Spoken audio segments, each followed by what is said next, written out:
जो आज टेक्निक प्राप्त है ये गॉड कबीर गिवन है, ताकि आप अपने सदग्रंथों को इन प्रोजेक्टर और डीवीडी के माध्यम से रूबरू देख सकें, आंखों देख सकें, फिर मिला सकें अपने आपके घर उपलब्ध होती हैं ये सभी सदग्रंथ। और दया करी परमात्मा ने के अनुवादित करवा दिया उन्हीं के द्वारा जिनको ज्ञान नहीं था। अनुवाद उनको भाषा आती थी, जैसा भी उन्होंने अनुवाद, जहाँ उनकी बुद्धि काम करना बंद कर गई वहाँ तो गलत कर दिया, और जहाँ साधारण अनुवाद थे उन्होंने कर दिए। कहाँ स्लिप करी उनकी बुद्धि। जैसे श्रीमद् भगवत गीता अध्याय नंबर 7 के मंत्र नंबर 18 में अनुत्तम गति शब्द है। गीता ज्ञान दाता अपने से अन्य परमात्मा के विषय में जानकारी देता है और अपने विषय में भी जानकारी देता है। लेकिन गीता अनुवाद करने वालों का दृष्टिकोण यही रहा कि श्री कृष्ण जो है ये सुप्रीम पावर हैं। श्री कृष्ण इज विष्णु, ये विष्णु जी को सुप्रीम पावर मानकर ये मानते रहे कि श्रीमद् भगवत गीता का ज्ञान श्री विष्णु जी ने दिया है श्री कृष्ण रूप में। श्री कृष्ण भी विष्णु ही थे, ये खुद मानते हैं हमारे धर्मगुरु। तो इन्होंने श्रीमद् भगवत गीता को ठीक से ना समझकर, क्योंकि उनको सृष्टि रचना का ज्ञान नहीं था, जिस कारण से उन्होंने श्री कृष्ण को ही मूल परमात्मा मान लिया। जबकि गीता अध्याय नंबर 15 के श्लोक 16 और 17 में 3 प्रभु बताए हैं, 3 पुरुष बताए हैं। एक सरपुरुष, सरपुरुष है ब्रह्म, जिसको सरब्रह्म भी कहा जाता है। सरब्रह्म ये केवल 21 ब्रह्मांड का स्वामी है। और दूसरा अक्षर पुरुष, इसको अक्षर ब्रह्म भी कहते हैं, इसको पर ब्रह्म भी कहते हैं। ये 7 संख ब्रह्मांड का स्वामी है, प्रभु है, पुरुष है, मालिक है। पुरुष कहो परमात्मा को। श्रीमद् भगवत गीता अध्याय नंबर 15 के श्लोक नंबर 16 में कहा कि 2 पुरुष हैं इस संसार में, पृथ्वी वाले लोकों में, और ये भी नाशवान और इनके अंतर्गत जितने प्राणी हैं वो भी नाशवान हैं। जीव आत्मा किसी की नहीं मरती, वो तो पशु पक्षी की भी नहीं मरती। श्रीमद् भगवत गीता अध्याय नंबर 15 के श्लोक नंबर 17 में तुरंत कहा है, उत्तम पुरुष है तू अन्य। पुरुष माने परमात्मा, प्रभु, स्वामी। उत्तम पुरुष यानी पुरुषोत्तम। पुरुषोत्तम तो इन दोनों से कोई भिन्न है। सरपुरुष और अक्षर पुरुष, जो 16वें श्लोक में बताए, इनसे कोई भिन्न है, वो वास्तव में परमात्मा कहा जाता है। उत्तम पुरुष है तू अन्य परमात्मा इति उदाहरते, यह लोक तरम आविश्य विभर्ति अवय ईश्वर। उत्तम पुरुष यानी पुरुषोत्तम, श्रेष्ठ भगवान, सही परमात्मा तो इन दोनों से कोई और है, अन्य है, और वही परमात्मा कहलाता है, वो परमात्मा कहा जाता है। और वही तीनों लोकों में प्रवेश करके सबका धारण पोषण करता है। श्रीमद् भगवत गीता अध्याय 15 के श्लोक नंबर 1 से लेकर 3 में एक विशेष विवेचन है, विवरण है कि उल्टा लटका हुआ एक संसार रूपी वृक्ष है। उल्टा लटका हुआ संसार रूपी वृक्ष जानो, जिसकी ऊपर को जड़ तो समझो मूल मालिक है। वो उत्तम पुरुष है तू अन्य जो है वो तो है जड़, मूल, और उसके बाद वो जमीन से बाहर दिखाई देता है, वो सारा पेड़ होता है। उसके फिर विभाग बताए हैं। अक्षर पुरुष जो तना है वो अक्षर पुरुष है, और उससे कोई मोटी डार निकलती है वो सरपुरुष समझो। और उस सरपुरुष के आगे जो 3 शाखा हैं, रजगुण ब्रह्मा, सतगुण विष्णु, तमगुण शिव जी, वो आगे शाखा हैं, वो देव हैं। ये तीनों ब्रह्मा विष्णु महेश हैं। और 5 रूप संसार, उस परमेश्वर ने श्रीमद् भगवत गीता अध्याय नंबर 15 के श्लोक नंबर 1 में बताया है कि ऊपर उसी का विवरण अपनी सिंपल लैंग्वेज में सच्चिदानंद घन ब्रह्म की वाणी में कहा कि अक्षर पुरुष एक पेड़ है और सरपुरुष वहाँ की डार। सरपुरुष कहते हैं ज्योति निरंजन काल को, और इस काल के 3 पुत्र हैं, रजगुण ब्रह्मा, सतगुण विष्णु, तमगुण शिव जी। इस सरपुरुष के पुत्र हैं 3, ब्रह्मा विष्णु महेश। अक्षर पुरुष एक पेड़ है, सरपुरुष वा की डार, और तीनों देवा शाखा हैं, ये पात रूप संसार। तो इस पूरे प्रकरण में ब्रह्मा विष्णु महेश की क्या स्थिति है, ये इस ब्रह्म के पुत्र हैं। और ब्रह्मा विष्णु महेश की माता दुर्गा है, अष्टंगी देवी। तो विष्णु जी कौन है? विष्णु जी एक ब्रह्मांड में एक विभाग के विभागीय मंत्री हैं, सतोगुण विभाग के। और ये 3 भाई हैं, तीनों का अलग अलग विभाग है। रजोगुण विभाग के मंत्री मालिक प्रभु स्वामी ब्रह्मा जी, और सतोगुण विभाग के स्वामी श्री विष्णु जी, और तमोगुण विभाग के स्वामी प्रभु श्री शंकर जी। ये एक ब्रह्मांड में केवल एक विभागीय मंत्री हैं, और इनका पिता जो ब्रह्म है सरपुरुष, वो एक ब्रह्मांड के अंदर मुख्य मंत्री का रोल करता है। ऐसे ऐसे 21 ब्रह्मांड हैं सरपुरुष के, जिसको ज्योत स्वरूपी निरंजन काल भी कहा जाता है, जिसके लोक में हम रह रहे हैं। और फिर है अक्षर पुरुष। अक्षर पुरुष के 7 शंख, नील पद्म शंख, 7 शंख ब्रह्मांड हैं। और फिर तीसरा रहा वो परम अक्षर पुरुष, उत्तम पुरुष तु अन्य, वो ओवरऑल कंट्रोलर है। असंख्य ब्रह्मांड इंक्लूडिंग सरपुरुष एंड अक्षर पुरुष, इन सब के ऊपर और इसकी इनके अतिरिक्त जितने भी ब्रह्मांड हैं, पूरा विश्व है, पूरा संसार है, उन सब का मालिक है वो मूल मालिक है। वो संसार रूपी वृक्ष की जड़ है, मूल है, जहाँ से जैसे पूरे पेड़ को मूल से आहार प्राप्त होता है, ऐसे वो परमात्मा कबीर भगवान परम अक्षर पुरुष वो सबका पालनहार है। अब जैसे जिन महापुरुषों को परमात्मा मिले, उनमें से एक आदरणीय गरीबदास साहिब जी, गांव छुड़ानी, जिला झज्जर वाले हैं। वो बताते हैं परमात्मा को आंखों देखकर परमात्मा से परिचित सारी सभी ब्रह्मांडों से और परमात्मा द्वारा रची सृष्टि से परिचित होकर कहते हैं, अनंत कोटि ब्रह्मांड का एक रति नहीं भारे, सतगुरु पुरुष कबीरे हैं ये कुल के सिरजनहारे। वो कबीर कौन है? हम सुल्तानी नानक तारे, दादू को उपदेश दिया, जात जुलाहा भेद न पाया, वो काशी महे कबीर हुआ। अब ये है वो सारे ब्रह्मांडों का रचनार, मूल मालिक। अब हम फिर आते हैं श्रीमद् भगवद गीता अध्याय नंबर 15 के श्लोक 17 पर। उत्तम पुरुष तु अन्य परमात्मा इति उदाहरतः, ये लोकत्रयम् आविश्य विभर्ति अवय ईश्वर। उत्तम पुरुष तो कोई और है, पुरुषोत्तम तो कोई इन दोनों से अलग है, जो 16वें श्लोक में कहा है 15वें अध्याय के श्रीमद् भगवद गीता में। सत्पुरुष और अक्षर पुरुष से अन्य है, वो पुरुषोत्तम कहलाता है, और उसको वास्तव में वो परमात्मा कहा जाता है। परमात्मा, परमात्मा माने श्रेष्ठ आत्मा। श्रेष्ठ आत्मा वही होता है जो किसी को दुख ना दे, किसी के बेटा बेटी की मृत्यु ना करे, कैंसर ना करे, किसी को रोग से युक्त ना करे, दुखी ना करे, उसको परमात्मा कहते हैं, श्रेष्ठ आत्मा, अच्छी आत्मा। और जो यहाँ हम देख रहे हैं बूचड़ खाना, किसी हॉस्पिटल में जाकर देख लो हाहाकार मची हुई है, और घर घर में देख लो कोई किसी रोग से दुखी, कोई किसी से दुखी, किसी की टांग कटी है, किसी का हाथ कटा है, कोई आंखों से अंधा है, कोई पैरालिसिस से तड़प रहा है। तो जिस लोक में हम रह रहे हैं, ये इस परमात्मा का लोक हो सकता है? ये तो कसाई आत्मा का लोक है, इस काल का लोक है जहाँ हम रह रहे हैं। ये कबीर भगवान ने आकर बताया।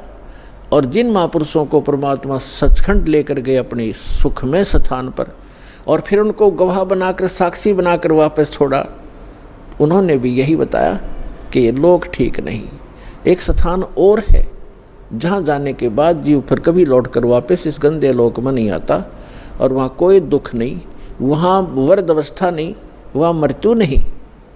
अब श्रीमद् भगवद गीता अध्याय नंबर 15 के श्लोक नंबर 17 में कहा है कि उत्तम पुरुष है तो अन्य परमात्मा इति उदाहरत है, और यह लोकतर्यम आविश्य विभर्ति अवैश्वर है, जो तीनों लोकों में प्रवेश करके वो श्रेष्ठ परमात्मा जो सरपुरुष और अक्षर पुरुष से अन्य है, वो संसार रूपी वृक्ष की मूल है, जड़ है, ऊर्ध्व मूलम अधः शाखम, ऊपर को जो जड़ है वो तो समझो परम अक्षर ब्रह्म है, और यह लोक तरम अविश्य विभर्ति, जो तीनों लोकों में प्रवेश करके सबका धारण पोषण करता है। पूरे पेड़ को मूल से ही परवरिश आहार मिलता है, मूल से उसकी परवरिश होती है। तो पूरा जो मूल है ऊपर परमात्मा है, जो सतलोक में रहता है, वो अक्षर पुरुष, परम अक्षर पुरुष, वो सारी सृष्टि का रचनहार सर्व उत्पादक प्रभु, वो कबीर साहब है जो काशी में धानक रूप में आए थे।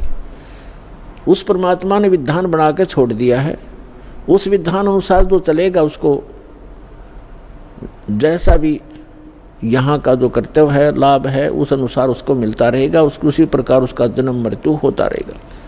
और इस जन्म मृत्यु से बचने के लिए विधान बनाया है, जो उसको अपनाएगा, उसको अप्लीकेबल कर लेगा, उसका जन्म मृत्यु छूट जाएगा। तो वो जन्म और मृत्यु के छूटने का विधान हमें प्राप्त नहीं हुआ था।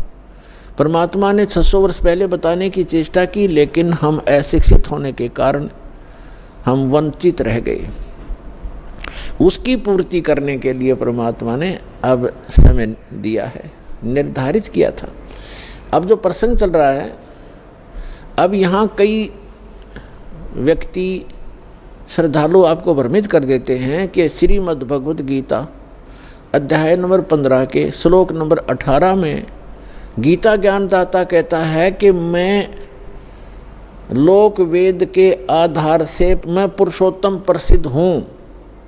तो वो भ्रमित करते हैं कि रामपाल इनकम्प्लीट ज्ञान देता है, 17वें श्लोक तक ही बताता है, 18वें में क्यों नहीं बताता कि उसमें खुद कहता है मैं पुरुषोत्तम हूँ। यदि उसको 18वें श्लोक को हम फाइनल माने तो 17वां गलत हो गया, क्योंकि गीता ज्ञानदाता तो ये कहे कि वो पुरुषोत्तम तो इन दोनों से कोई अन्य है। और 18वें में क्या कहता है कि मैं गीता ज्ञानदाता कौन है? ये श्री कृष्ण नहीं है। श्री कृष्ण में प्रवेश करके, ये विष्णु नहीं है। श्री कृष्ण कहो चाहे विष्णु को, ये बोलने वाला श्री कृष्ण और विष्णु नहीं है। इनके अंदर इनका पिता जो सरपुरुष है उसने प्रतिज्ञा कर रखी है, 7वें अध्याय के 24-25वें श्लोक में कहा है, वो खुद कहता है गीता ज्ञानदाता कि मैं अपनी योग माया से छुपा रहता हूँ। ये बेबुद्धि मंदबुद्धि के लोग मुझे एज ए कृष्ण मान रहे होंगे, व्यक्ति रूप में प्राप्त खड़ा प्राप्त मान रहे होंगे। मैं कृष्ण नहीं हूँ, मैं व्यक्ति रूप में कभी नहीं आता। मैं अपने 4थे अध्याय के 9वें श्लोक में ये कहता है मेरे जन्म और कर्म दिव्य हैं।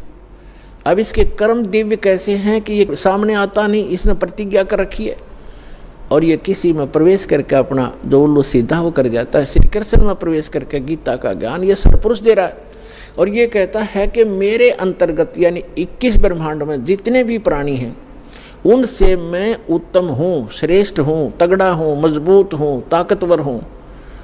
इसलिए लोक वेद में मैं पुरुषोत्तम प्रसिद्ध हो रहा हूँ। लोक वेद दंत कथा सुनी सुनाई बातें, इस कारण से मैं पुरुषोत्तम हूँ। 15वें अध्याय के 17वें श्लोक में स्पष्ट कर दिया कि उत्तम पुरुष है तू अन्य, वो तो कोई और है और वही वास्तव में अविनाशी है।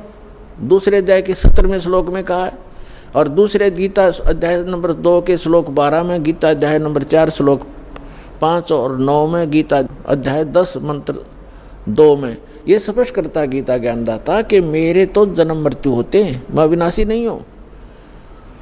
और दूसरे अध्याय के 17वें श्लोक में श्रीमद् भगवद गीता में कहा कि अविनाशी तो उसको जान जिसने सारे ब्रह्मांड की रचना की, जिसे सारा संसार व्याप्त है। उस अविनाशी को मारने के लिए कोई भी सक्षम नहीं है।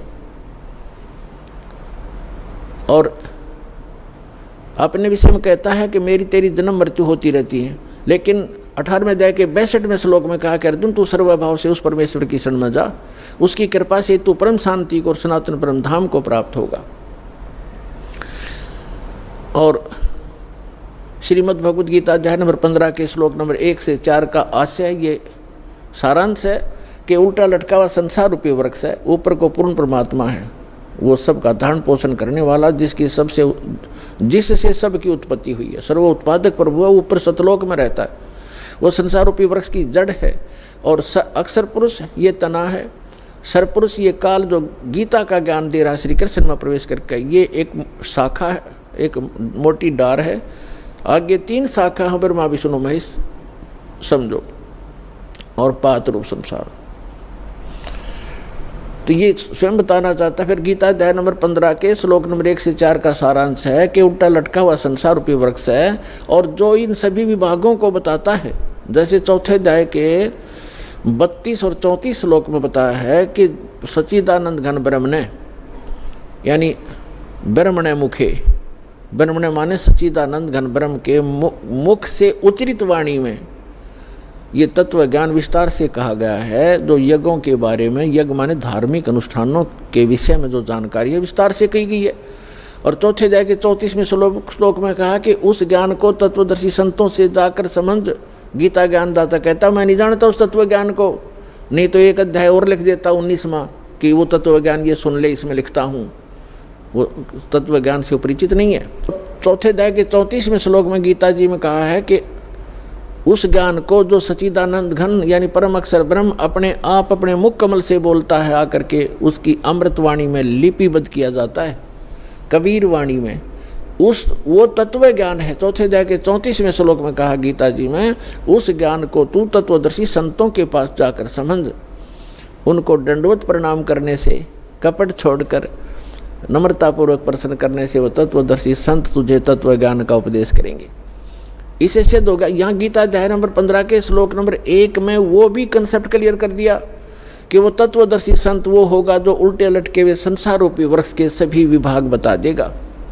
जैसे परमेश्वर स्वयं आते हैं, वो तत्वदर्शी संत की भूमिका भी करते हैं, भगवान तो वो होते ही होते हैं। कबीर साहब कहते हैं अक्षर पुरुष एक पेड़ है, सरपुरुष वा की डार, निरंजन वा की डार, और तीनों देवा शाखा हैं, ये पात रूप संसार। तो जड़ कौन है? वो जड़ की ऑप्शन छोड़ के परमात्मा, क्योंकि अपने इस दास को भेजा है कि जड़ ये कबीर साहब है, वो अल्लाहु अकबर है, वो परम अक्षर ब्रह्म है जो जड़ है उस सारे संसार की। तो यहाँ ये भी बताया कि उस उल्टे लटके हुए संसार रूपी वृक्ष के सभी विभागों से जो परिचित है, स वेदविद, वो वेद के तात्पर्य को जानने वाला अर्थात तत्वदर्शी संत है। उसके पश्चात परमेश्वर के उस परम पद की खोज करनी चाहिए, जहाँ जाने के बाद साधक लौटकर कभी संसार में नहीं आते।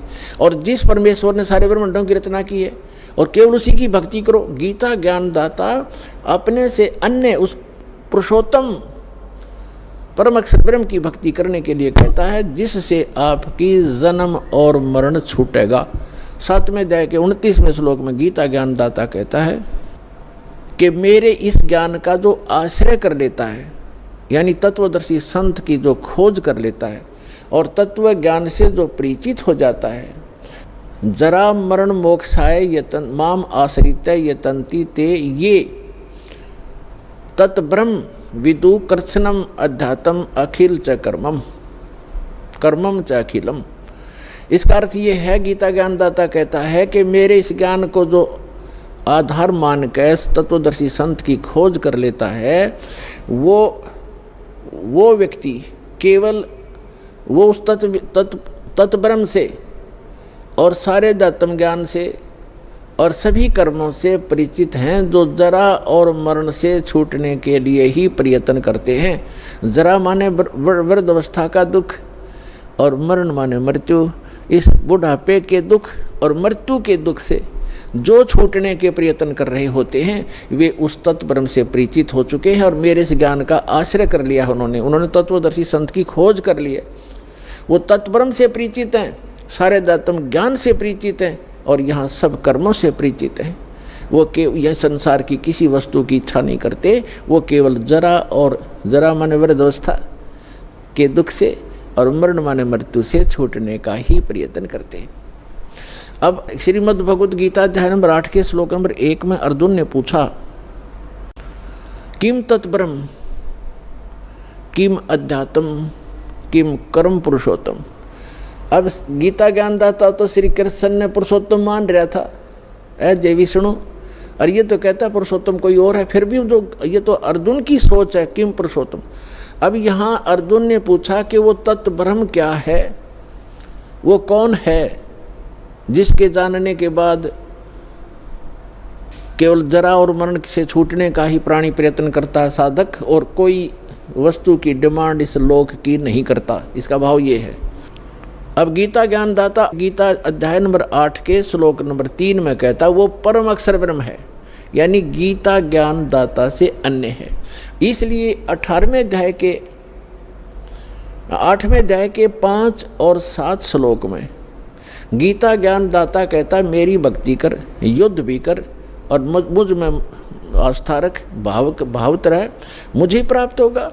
अपना मंत्र बताता 8वें अध्याय के 13वें श्लोक में, ओम इति एकाक्षरम ब्रह्म व्यवहारण माम अनुस्मरण यह प्रयाति तदंदेहम सयाति परमाम गतिम। मुझ ब्रह्म का केवल एक ओम अक्षर है, नथिंग एल्स, इसके अतिरिक्त कुछ नहीं। उच्चारण करके सिमरण करता हुआ यह प्रयाति तदंदेहम, जो शरीर छोड़कर जाता है, सयाति परमाम गतिम, वो ओम से मिलने वाली परम गति को प्राप्त होता है। ओम से क्या प्राप्ति होती है? ब्रह्मलोक मिलता है, क्योंकि ये ब्रह्म का मंत्र है। और गीता अध्याय नंबर 8 के श्लोक नंबर 16 में कहा है कि ब्रह्मलोक पर्यंत ये सभी लोक पुनरावर्ती में, उनके वहाँ जाने के बाद भी लौटकर जन्म मृत्यु में प्राणी आते। ये वो स्थान नहीं है जहाँ जाने के बाद साधक फिर लौट कर कभी नहीं आते। 15वें अध्याय के जो 4थे श्लोक में कहा है। तो इस ब्रह्म की साधना करने से भी ब्रह्मलोक प्राप्त होता है। ब्रह्मलोक में गए हुए प्राणी भी पुनर्वर्ती में होते हैं, जन्म मृत्यु होता है। इसलिए 18वें अध्याय के 62वें श्लोक में कहता अर्जुन तू सर्वभाव से उस परमेश्वर की शरण में जा, उसकी कृपा से ही तो परम शांति और सनातन परम धाम को प्राप्त होगा, उस परमेश्वर की ही कृपा से। और उसका मंत्र बता दिया 17वें अध्याय के 23वें श्लोक में कि ओम तत् सत इति निर्देश है ब्रह्मण त्रिविध समर्थ है। ब्रह्मण माने सच्चिदानंद घन ब्रह्म, यानी परम अक्षर ब्रह्म के प्राप्ति का, उस लोक की प्राप्ति का, जहाँ जाने के बाद साधक फिर लौटकर कभी संसार में नहीं आते, कि वो मंत्र है ओम तत् सत। अपना तो गीता ज्ञानदाता ने 8वें अध्याय के 13वें श्लोक में बता ही दिया कि मुझ ब्रह्म का केवल ओम मंत्र है। ये तो इनकम्प्लीट साधना है, ब्रह्म तक की है, जन्म मृत्यु सदा बनी रहेगी, वो शाश्वत स्थान प्राप्त नहीं हो सकता, वो सुख प्राप्त नहीं हो सकता। अब बताया है उस सच्चिदानंद घन ब्रह्म की साधना करने से शाश्वत स्थान, शाश्वत माने जहाँ जिसका कभी अंत नहीं होता, अविनाशी लोक, हम उसको सत्यलोक कहते हैं, अमरलोक कहते हैं। सत्यलोक की प्राप्ति होती है। तो उसका मंत्र है ओम तत्सत। ओम तो सरपुरुष का, इस ब्रह्म का, और तत् जो है ये अक्षर पुरुष का साधना मंत्र है। और सत तत् ये सांकेतिक है, तत् नहीं, ये अन्य मंत्र है, ये कोड वर्ड है, सांकेतिक शब्द है। और सत ये परम अक्षर ब्रह्म का साधना मंत्र है, वो कोड वर्ड है। ओम तत्सत ये शब्द नहीं है, ये मंत्र नहीं है, ये अन्य मंत्र हैं जो इस विश्व में दास के पास उपलब्ध है और किसी के पास नहीं है। यदि इस दास से वो मंत्र प्राप्त करके कोई स्वयंभू संत बनकर ये प्रदान करता है, वो अपना जीवन नाश कर रहा है, और जिनको वो नाम दे रहा है वो अधिकारी नहीं है। जैसे अनअधिकारी से बनवाया हुआ लाइसेंस या पासपोर्ट समय पर धोखा देगा और दंडित होना पड़ेगा, तो उस व्यक्ति को ऐसा समझ लेना, यदि कोई ऐसा जालिम व्यक्ति ऐसे जागरूक समय में भी ये प्रयत्न कर रहा हो, तो वो उसको भी प्रार्थना करना कि अपना जीवन नाश ना करे, भगवान का द्रोही है तू, और इन जीवों का नाश मत कर, काल के दूत का काम मत कर। और वो नहीं माने तो अन्य भाई बहनों को जरूर बताने की चेष्टा करना, झगड़ा नहीं करना, क्योंकि ये मार्ग झगड़े का नहीं है। हमारा फर्ज है बताने का, समझाने का, और ना मानने कुएं में पड़े तो भाई जानबूझ। परमात्मा फिर कहते हैं कि जानबूझ साची तजय करे झूठ तने, ताकि संगत है प्रभु सोपन में बिना दे। और फिर परमात्मा कहते हैं कर दीपक कुआ पड़े फिर काहे की कुशलात, हाथ में दीपक टॉर्च ले रहा है फिर कुएं में गिरने लग रहा है, तो वो होश में नहीं है वो व्यक्ति, कोई शराब वगैरह पी रखी है उसने, तो वो मूर्ख है, वो फिर अपनी करनी आप पावेगा, आप निर्दोष हो जाओगे। उनको एक बार प्रार्थना अवश्य करना कि ये व्यक्ति जो आप गुरु बनाए बैठे हो, ये गुरु ठीक नहीं है, ये अधिकारी नहीं है। तो इस तरह का अगर कोई स्वयंभू संत बनेगा तो उसको अनधिकारी है, वो डुप्लीकेट जाली लाइसेंस और पासपोर्ट बना रहा है, क्योंकि इस मंत्र के आधार से ये हमारा यहाँ का पासपोर्ट है, जिसके आधार से हम सवलोक जाएंगे, सतलोक जाएंगे। और इसका पता चलेगा जब मृत्यु के बाद जब जाएंगे प्लेटफार्म पर इसको लेकर के, वो सुविधा तो मिलेगी नहीं, सजा और मिलेगी, दंडित कर दिए जाएंगे। तो जो प्रसंग चल रहा है हम उसी पर आते हैं कि उस सच्चिदानंद घन ब्रह्म के पाने का इस 3 मंत्र के जाप का प्रावधान है, निर्देश है, डायरेक्शन है, नथिंग एल्स। निर्देश माने फाइनल फैसला है, आदेश भी और निर्देश यानी ये दिशा भी दे दी। अब उस परमात्मा की भक्ति से पूर्ण मोक्ष होगा और शाश्वत स्थान प्राप्त होगा, जहाँ जाने के बाद साधक फिर लौटकर कभी संसार में नहीं आते।